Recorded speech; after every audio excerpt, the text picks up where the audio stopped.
Divine Grace A.C. Bhaktivedanta Swami Srila Prabhupada ki jai.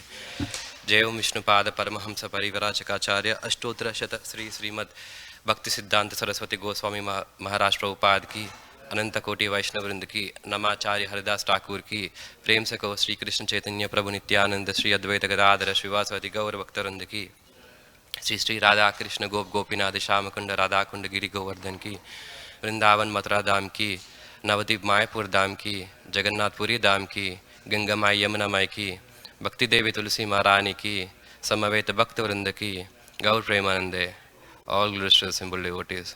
All glories to the simple devotees. All glories to the simple devotees. All glories to Sri Guru and Gauranga. All glories to Jagat Guru Srila Prabhupada ki.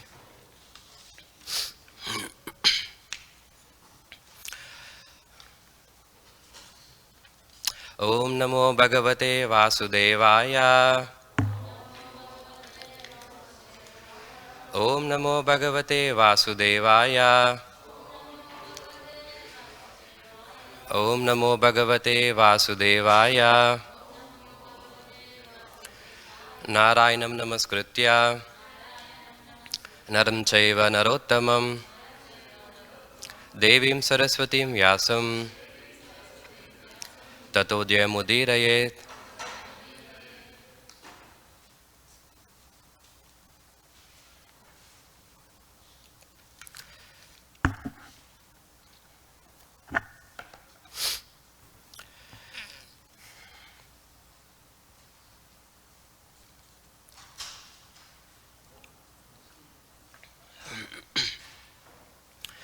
Hare Krishna, welcome everyone for today's Srimad Bhagavatam class.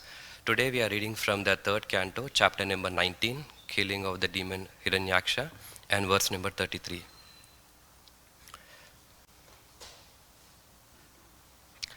Sutta Uvacha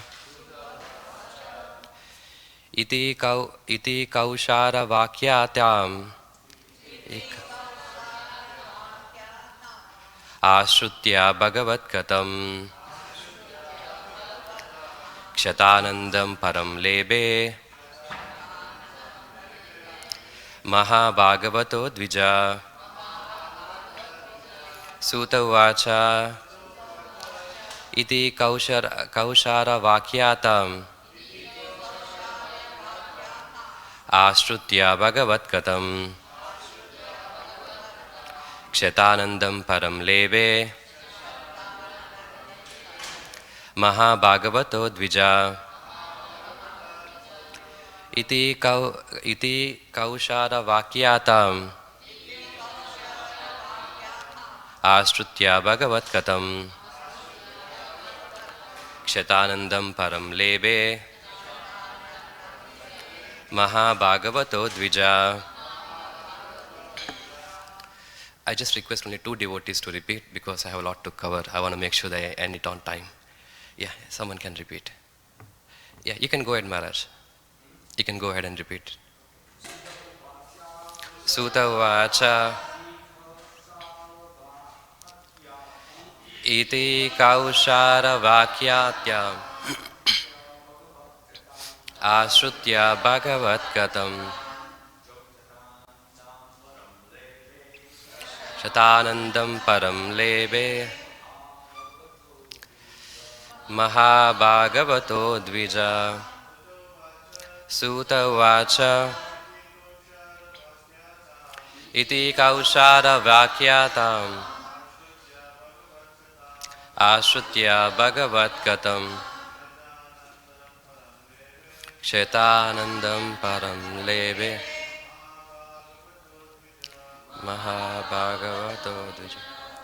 Sutaha Sutta Goswami Uvacha said, Iti thus Kausharava from Maitreya, son of Kaushara, Kusharu.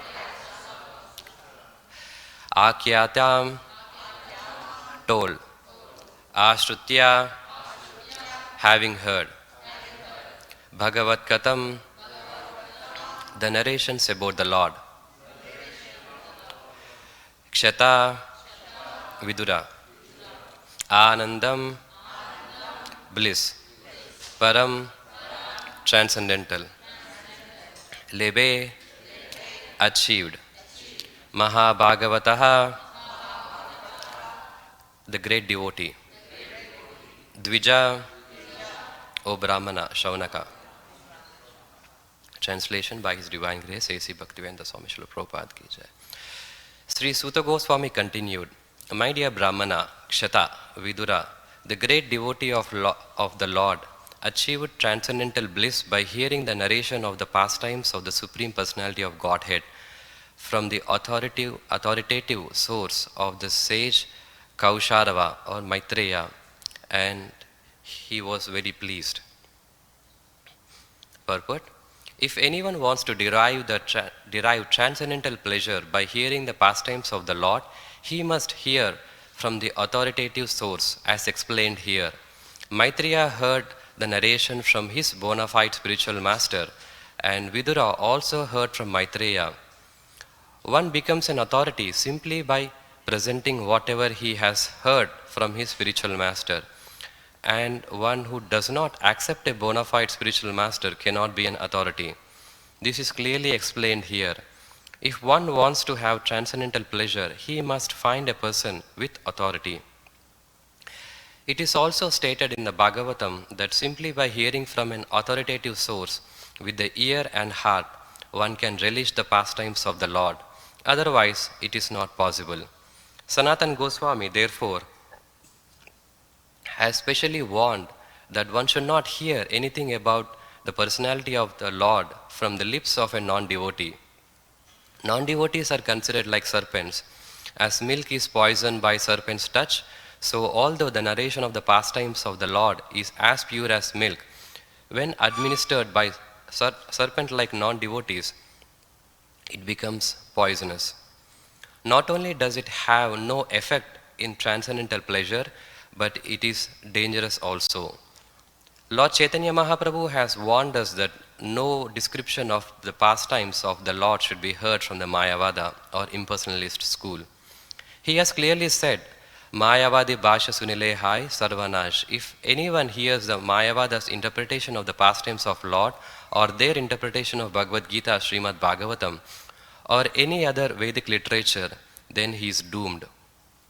Once one is associated with impersonalist, he can never understand the personal feature of the Lord and his transcendental pastimes. Suta Goswami was speaking to the sages headed by Shaunaka, and therefore he addressed him in this verse as Dvija, twice born. The sages assembled in the Naimisharanya hearing Srimad Bhagavatam from Suta Goswami were all Brahmanas. But to acquire the qualification of the Brahmana is not everything. Merely to be a twice born is not perfection. Perfection is attained when one hears the pastimes and activities of Lord from a bona fide source. Namo Vishnu Padaya Krishna Prastaya Bhutale Srimati Bhakti Vedanta Swamiti Namni Namaste Saraswati Devi Gauravani Prasharini Nirvishesha Shunyavadi Pashad Deshtadni Jai Shri Krishna Chaitanya Prabhu Nityananda Shri Advaita Gadadhara Shivasati Gaur Bhaktaranda Hare Krishna Krishna Krishna Hare Hare Hare Ram Ram Ram Hare Hare.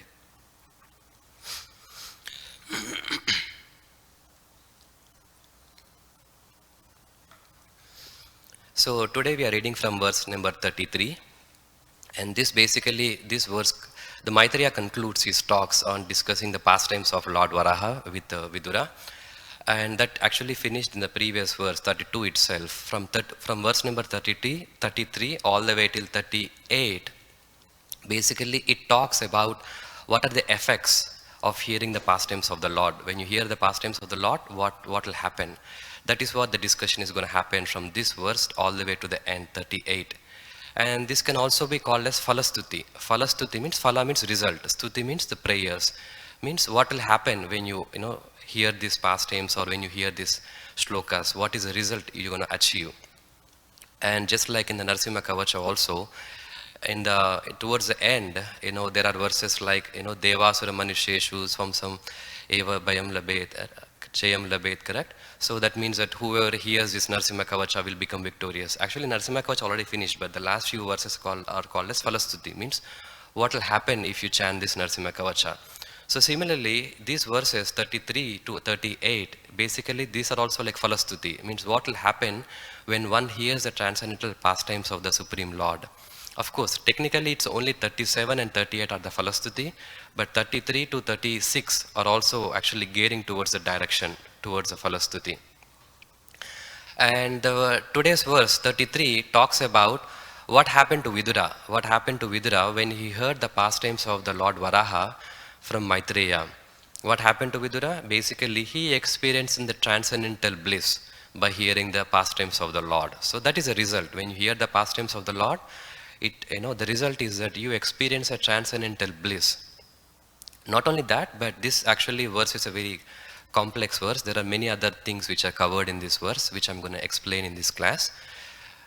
So the first thing is the main meaning. What is the main message of this verse is that by hearing the Lord's pastimes, one will experience a transcendental pleasure. So that is the main meaning of this verse.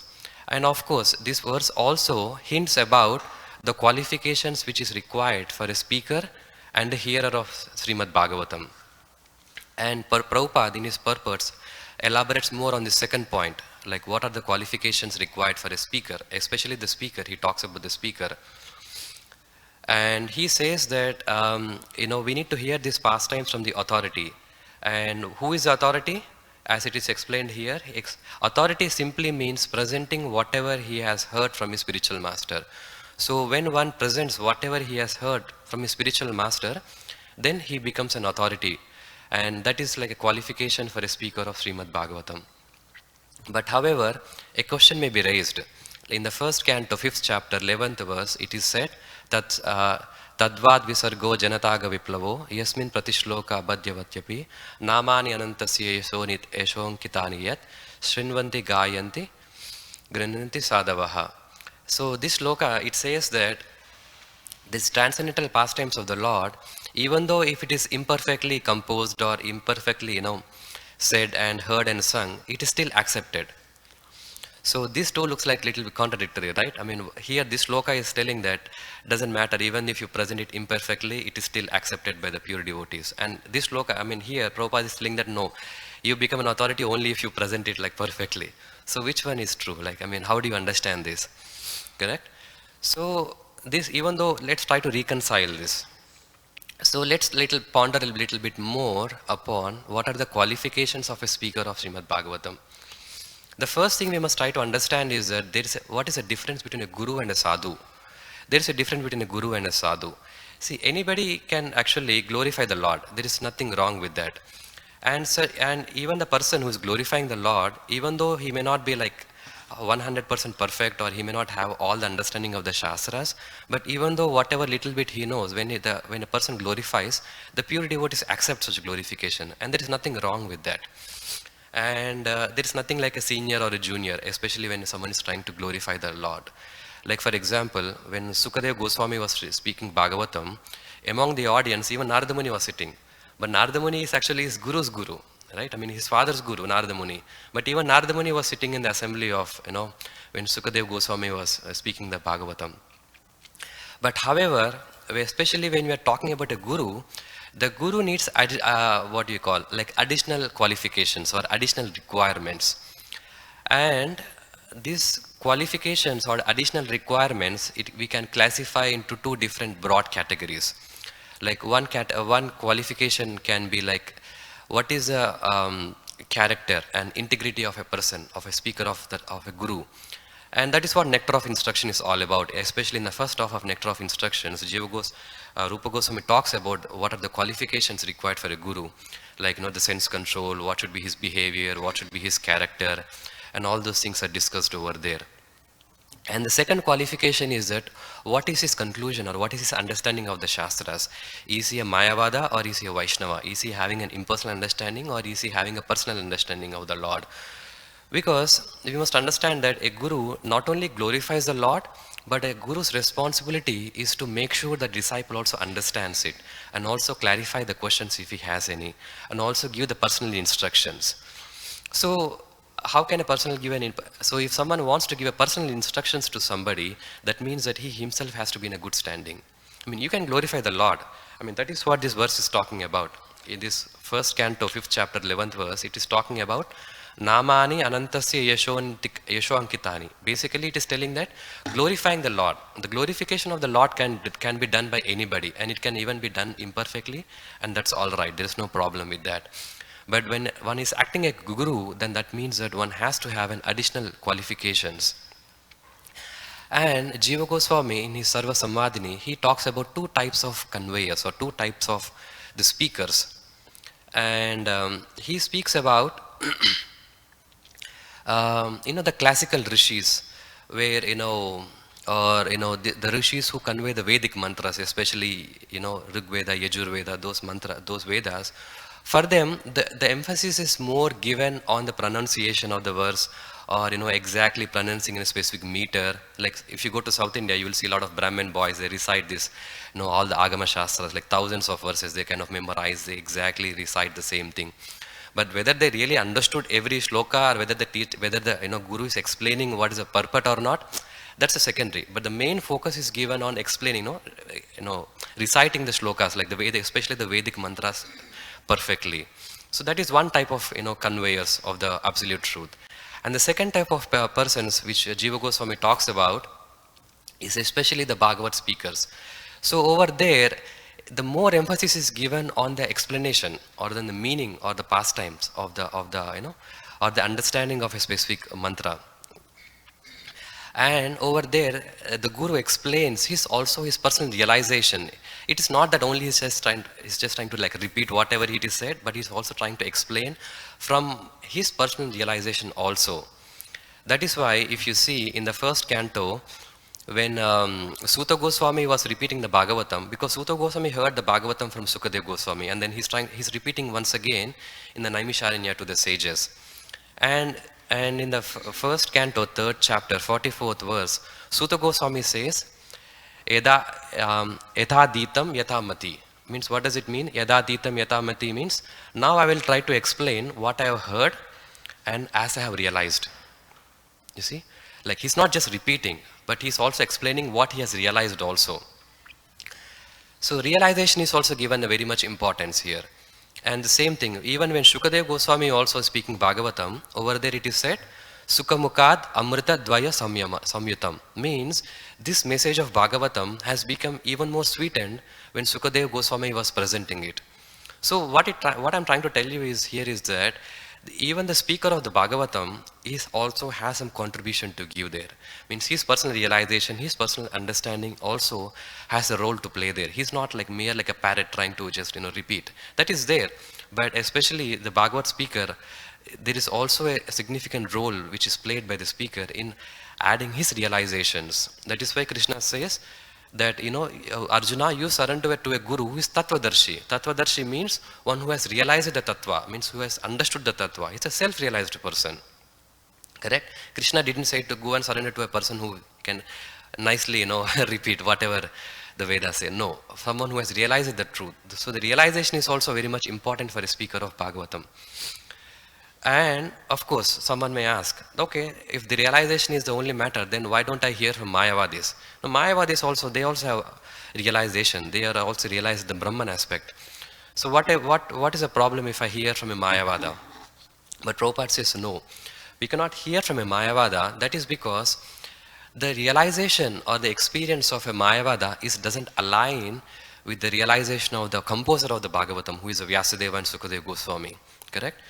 See, if you see Bhagavatam, before beginning of the Bhagavatam, in the first chapter, in the first chapters, it discusses about the context, how the Bhagavatam came about, what was Vyasadeva, the composer of Bhagavatam, was feeling, what was he experiencing. I mean, this is a little bit unusual, because when you want to say Upanishad or Purana, you just directly jump into the subject. You don't talk about what is happening to the author and all those things. But in the Bhagavatam, there is a detailed explanation of the context of the experience of the Vyasadeva.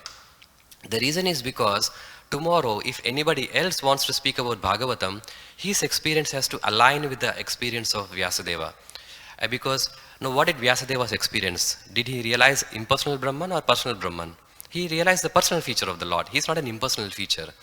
So when the Mayavadi interprets a Bhagavatam, but his realization will not match with the Vyasadeva's experience, because Vyasadeva's experience is personal realization. It is not impersonal realization. So in this way, we must understand that a Bhagavatam speaker should be a realized person, and his realizations should align with the realizations of the Sukadeva Goswami or the Vyasadeva, who is the composer, who is the author of the Srimad Bhagavatam. So this is actually, only such explanations will have an effect. So that is a qualification of the speaker of the Bhagavatam, and that is what Prabhupada talks about in this purport. And the next thing is that actually there is also a hint given to the qualification of the speaker also. So what is the qualification of the speaker here? Who is the hearer? Hearer, not the speaker, hearer. Who is the hearer here? The hearer is Vidura. And what is the qualification here? A great devotee of the Lord.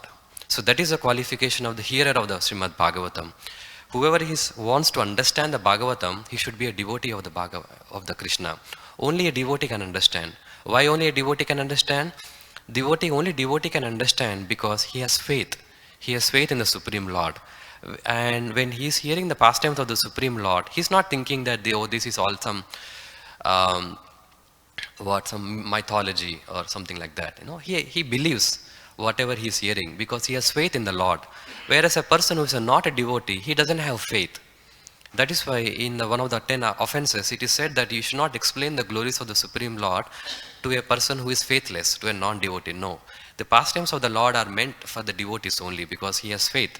So that is actually the qualification of the hearer of Srimad Bhagavatam, that he should be a devotee.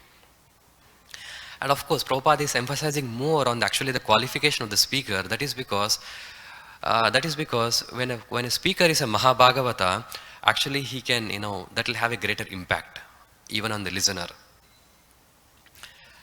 And also this verse actually also very beautifully encapsulates the Sambandha, Abhidaya and Prayojana also. So as we all know, the Sambandha means basically what is the qualification or the relationship which is required, and Abhidaya means the process, and the Prayojana means the result. What is the Sambandha here? The Sambandha or the relationship here is that Mahabhagato Dvijaha, means where the hearer is qualified and the speaker is qualified. So there is a perfect Sambandha here. So that is the first step. Once the Sambandha is perfectly established, then the next is the Abhidaya. Abhidaya means what is the process? What is the process here? Ashrutya Bhagavat Khatam, means the hearing the glories of the Supreme Lord. So that is the process. And what is the Prayojana? What is the result? Kshatanandam Param Lebe. The result is transcendental bliss. That is what Vidura is experiencing. So when the Sambandha is perfect, that will give you a perfect Abhidaya. When the Abhidaya is perfect, that will give you the perfect result. And we must understand that this Sambandha, Abhidaya, Prayojana, these are not mutually exclusive. No, it's actually one is depending on the other thing. Prayojana is depending on Abhidaya, and Abhidaya is depending on the Sambandha. So that means that even the Prayojana is indirectly depending upon the Sambandha.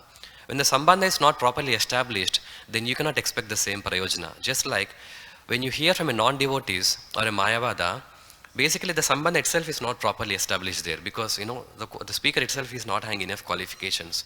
So even though the process is perfect, because the Sambandha is wrong, you cannot expect the same result. That is why Prabhupada says that no, you cannot expect the same result when you hear the Bhagavad Gita from a non-devotee or a Mayavada philosophers. So that is very much important. But however, we must understand that actually there is an exemption. There is an exemption to the Bhakti Yoga. This is a typical understanding of Sambandha, Abhidaya and Prayojana. But in Bhakti Yoga, there is a little bit speciality. There is a little bit difference. Because the Abhidaya means the process. What is Abhidaya? It's Bhakti.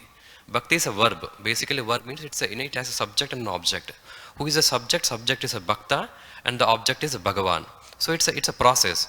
But however, because the Bhakti is so potent that this Abhidaya can also influence the Sambandha. That is the uniqueness of Bhakti. This is only you can find in the Bhakti Yoga process. You will not find this in the Karma Yoga or Jnana Yoga. Just for example, like there is a shloka which says Akama Sarva Kama Va Moksha Kama Udara Dira. Means it says here, whether you have full of material desires or no material desire, you still worship Krishna. You see, here basically it's not caring about Sambandha. Doesn't matter what you want. You just do Bhakti, and Bhakti is so potent that actually it will purify you. So this is a little bit unique about bhakti, because sambandha, abhidaya is so powerful that even though when a sambandha is not proper, but it can transform the person's heart. So no matter where you start, you're going to get the result of bhakti. Like one more example is that Dhruva Maharaj. When Dhruva Maharaj was praying, and when Narada Muni has instructed, Dhruva Maharaj is actually, his aim is not to get the love of Godhead. His aim was to get the kingdom, which is equal to his king, better than his father. But however, when he had the darshan of the Lord, he transformed, his heart was changed. And he said that he was ashamed to ask what he actually wanted to ask, right? So that is the power of bhakti. That, that even the Abhidaya is so powerful that it can even affect the Sambandha also. And in today's verse, basically, I want to more emphasize on the Sambandha aspect, because even the Prabhupada also actually discusses more in this purport about the Sambandha aspect in the purport. But of course, Prabhupada focuses more on the hearer of the Bhagavatam. But actually, I want to focus more on the Prabhupada focuses more on the speaker of the Bhagavatam, that he should be a Maha Bhagavata. But in this class, basically, I want to focus more on the hearer of the Bhagavatam. Because, we are all devotees, we are all hearing from the perfect authorized source. So that should not be an issue for us. So that's why I want to focus more on the hearer. Because we have been hearing the pastimes of the Lord from the past few days. And we can see what is the prayojana which Vidura has got, the transcendental pleasure, the transcendental bliss. So as we are also hearing from the perfect authorized sources, what is our experience here? What are we feeling? Are we also feeling the same transcendental bliss? And if we are feeling, to what extent? Are we feeling the same transcendental bliss to the level which Vidura is experiencing, or are we feeling little bit less, or are we not at all feeling at all, right? Even though we hear from the Mahabhagavat devotees. Of course, one philosophical answer you can try to give here is that because we are still practicing sadhakas and still there are some anarthas, and there is still avidya. So, to the degree to which you surrender, to that degree you can experience the transcendental bliss. So that is one explanation, like the philosophical answer which you can try to give to that reason. But I like to focus more on the practical aspect, like, what are some of the challenges of the hearer of the Srimad Bhagavatam in experiencing the transcendental bliss. And especially, I want to do a short comparative study between the Indian between the Indian audience, like from people, the devotees from India versus the Western audience. What are one of the main challenges, especially in hearing in the pastimes and appreciating the pastimes of the Bhagavatam? Because if you see the Indian audience, most of the time, they naturally accept, they just naturally agree, they go along with the flow, right? And they don't really have any difficulty understanding this. But whereas, there are I have seen, especially personally, some challenges, especially among the Western audience, especially in understanding the pastimes of the Lord. And sometimes it's a little difficult to convince the Westerners. Of course, recently we have seen a lot of Western population, they have opened themselves to a lot of Indian traditions, Indian philosophy, and so many things. Like people, you can find so many yoga centers, Ayurveda, yoga. People in the West have pretty much accepted many of those Indian philosophies. But however, the main challenge, what remains, is that especially when you present the pastimes of the Lord, how do they take it? Do they take it like in the literal sense that this is like a historical fact that this really happened? Or they see that, oh, this is just a mythology, or this is just, too much, like Krishna expanding into 16,000 forms, Krishna lifting the Govardhan hill. Sometimes it's a little bit difficult. Or sometimes they may not tell you, but they may just think that, oh, this is some kind of a mythology. I like yoga, I like Ayurveda, I like Dharma, I like all this stuff. But the minute you say that Krishna expanded 16,000 forms and Krishna lifted Govardhan hill, this little bit too much for people to accept and agree, especially the Western audience. And even in the academic circles, if you see, recently I have attended a seminar by ISKCON Ministry of Education. There's a North America symposium. There's a devotee professor in Stanford University. His name is Dr. Krishna Abhishek Ghosh.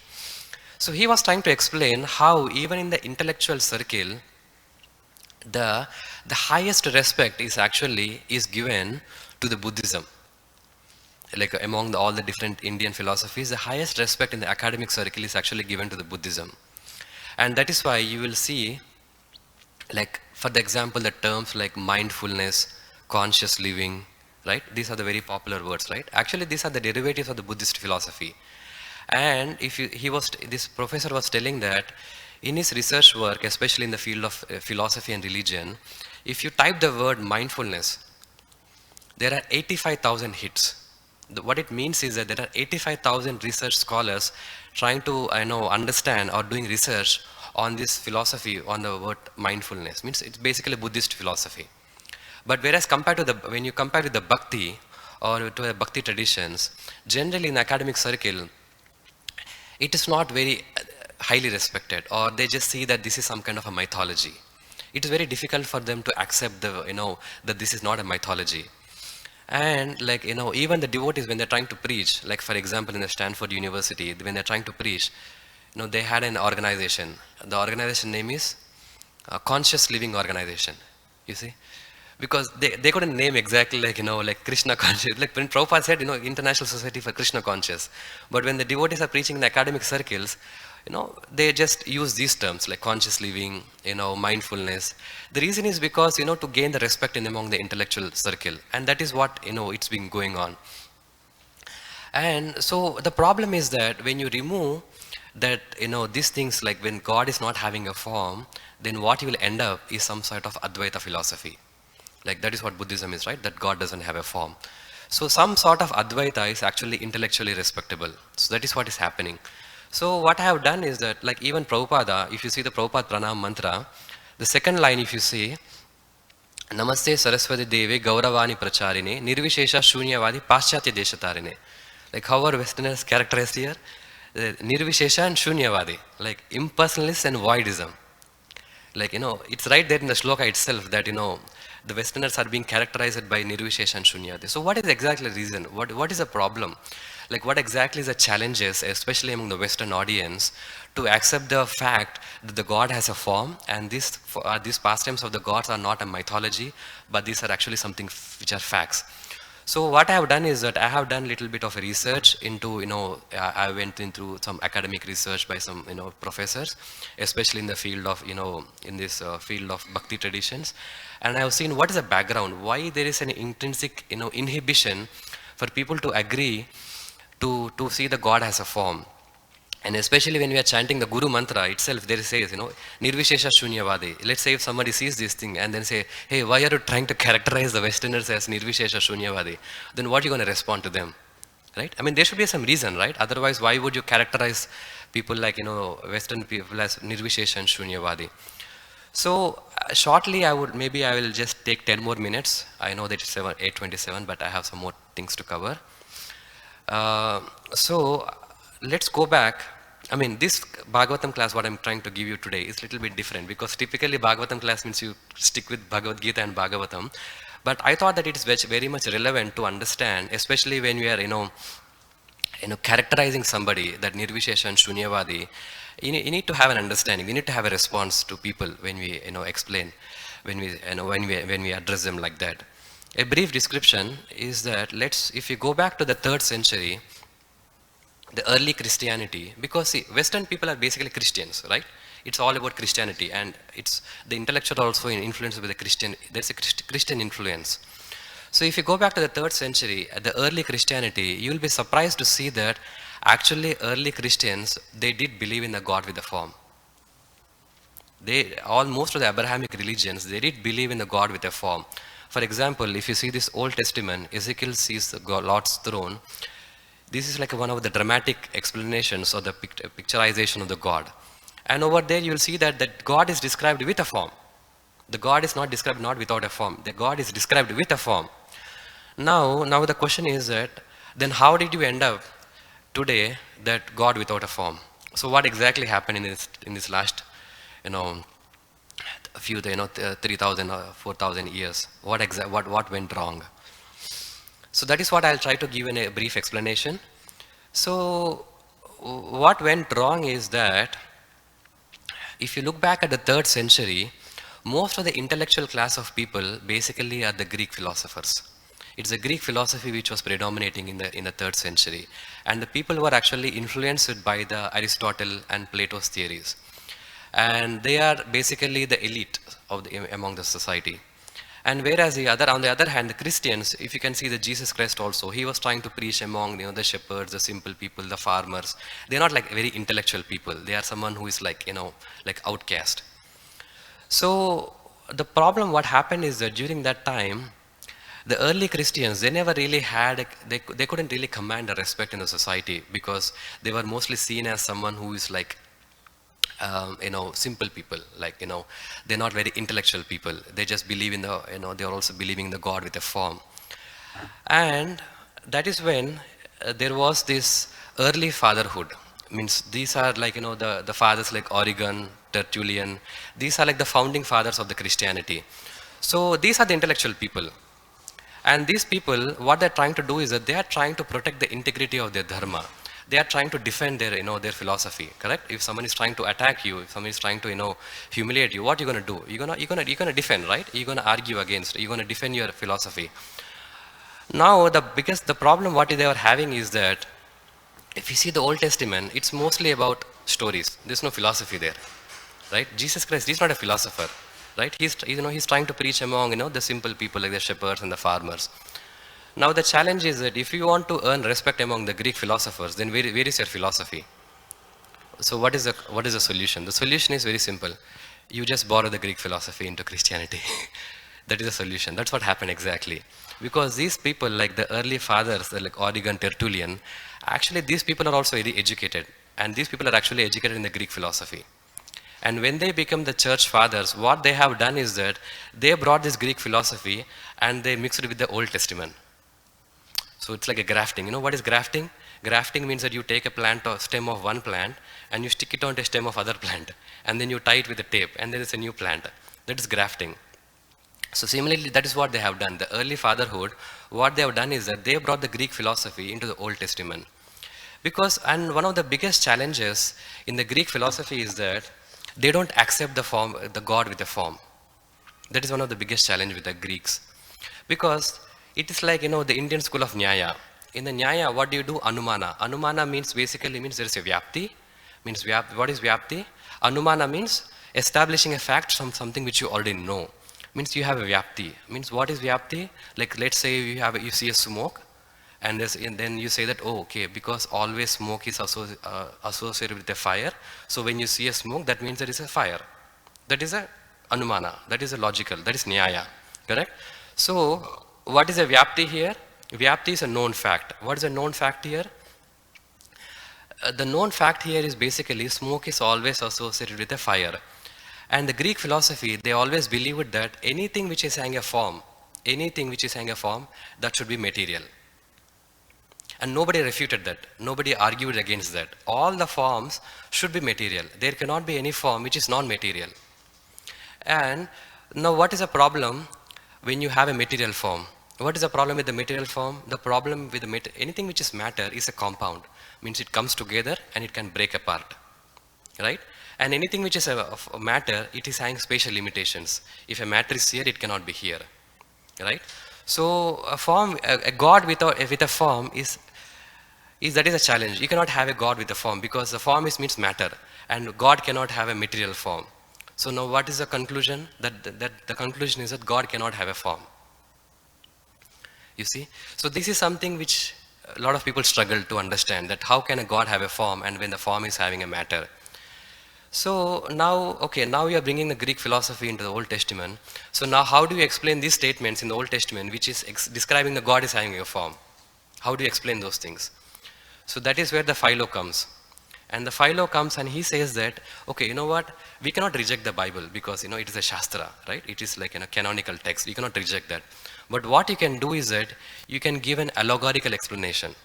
Allegorical explanation means that indirect explanation. Like, okay, when it says that God is having a hand, no, it doesn't mean that God has a form.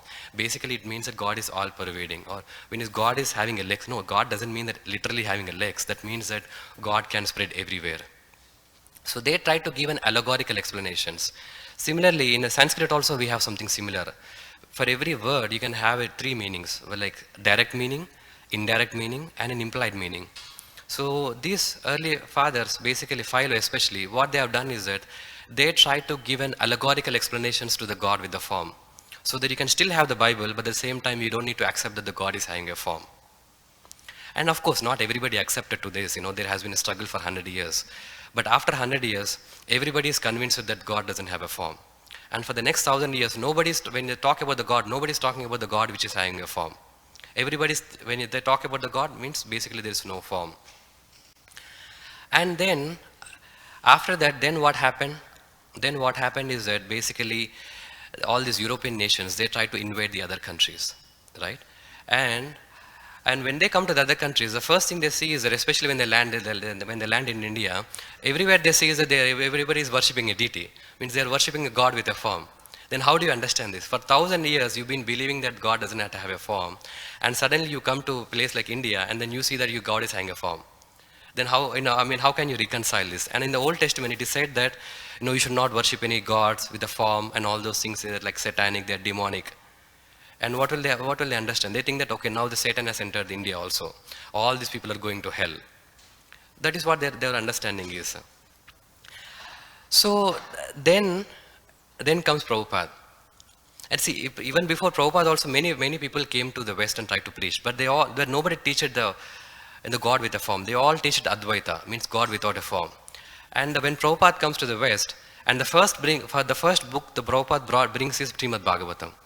And in the first line of Bhagavatam, Prabhupada says, the conception of the God and the conception of absolute truth are not on the same level. This Srimad Bhagavatam hits on the target of absolute truth. The conception of God indicates the controller, whereas the conception of absolute truth indicates the summum bonum, or the ultimate source of all energies. There is no difference of opinion about the personal feature of God as controller, because a controller cannot be impersonal.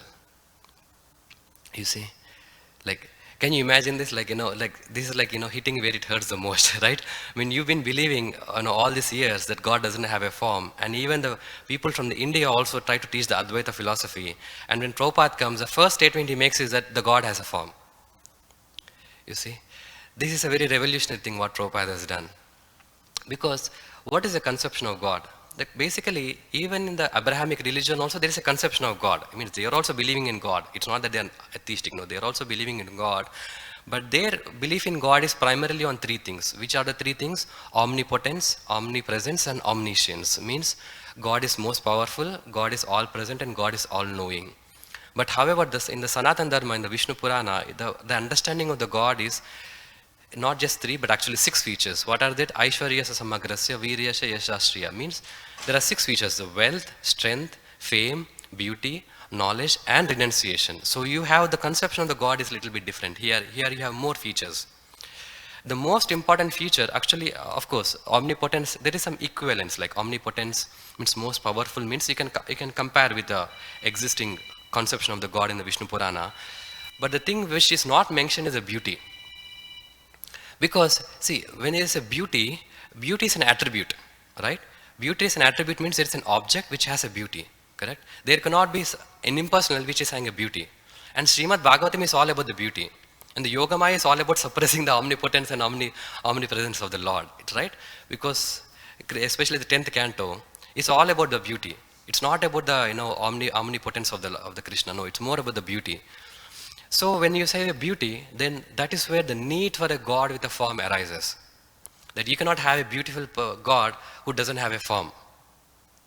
So in this way, Prabhupada says that this conception of the God, of the absolute truth, is not on the same level on the Srimad Bhagavatam's conception, and the conception of the God. Because generally the conception of God is understood as a supreme controller, that's it, not more than that. But the absolute truth indicates summum bonum of all the energies. Like Aishwaryasa, Samagrasa, Viryasa, all the 6 qualities put together, that is the absolute truth. That is the complete understanding of the Srimad Bhagavatam, or the feature of the God. So in this way, we must understand that when we, this is one of the biggest challenge, is just because of the past history, what happened over the thousands of years, how the philosophy was presented, and how Prabhupada presented his philosophy, or the Bhagavad philosophy, with the God, with the form, which is leading to current day situation of inhibition among the many people in the Westerners to accept the God with a form. Okay, so I hope that I didn't take much of your time, and thank you very much. Shrimad Bhagavatam ki jai, Prabhupada ki jai.